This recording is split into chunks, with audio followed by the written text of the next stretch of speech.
قرار رسمي من فيفا يثير قلق بيراميدز قبل مواجهة الأهلي بقمة الدوري. كشف الاتحاد الدولي لكرة القدم فيفا خلال الساعات القليلة الماضية عن قرار رسمي ضد فريق بيراميدز، وذلك قبل أيام قليلة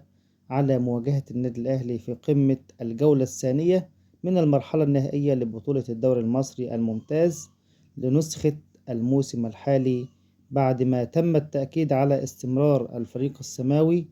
ضمن الفرق الممنوعة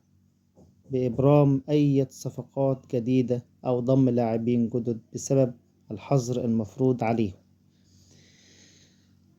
أوضح الفيفا في بيان رسمي أن بيراميدز ممنوع من القيد، ولم يتم حل أزمته الأخيرة مع الاتحاد الدولي، إذ أن عليه قضية بسبب عدم استكمال الإجراءات الإدارية المتعلقة بجواز إلكتروني للاعبه النيجيري سامويل أوجو.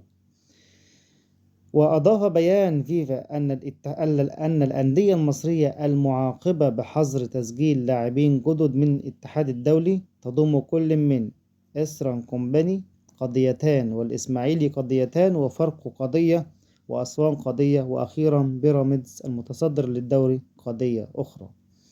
ولم يشهد في بيان الاتحاد الدولي لكرة القدم عن الأندية المصرية المعاقبة بإيقاف القيد وجود اسم نادي الزمالك، على أن الرغم من وجود شكوى ضده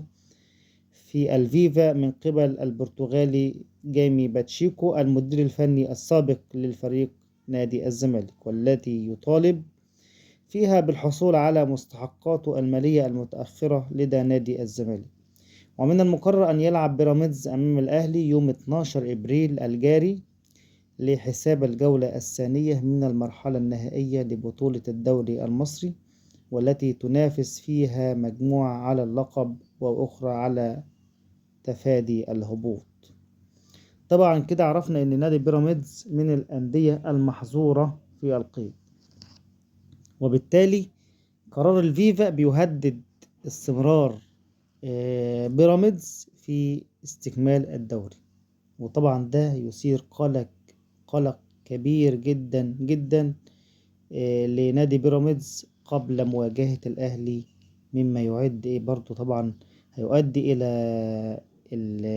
إن اللعيبة طبعا في ضغط نفسي والجهاز الإداري. ولا تزال أزمة انسحاب الأهلي من مباراة القمة أمام الزمالك تلقي بظلالها على الساحة الكروية، خاصة بعد قرار رابطة الأندية باعتماد فوز الزمالك وتخفيف العقوبة المفروضة على النادي الأهلي.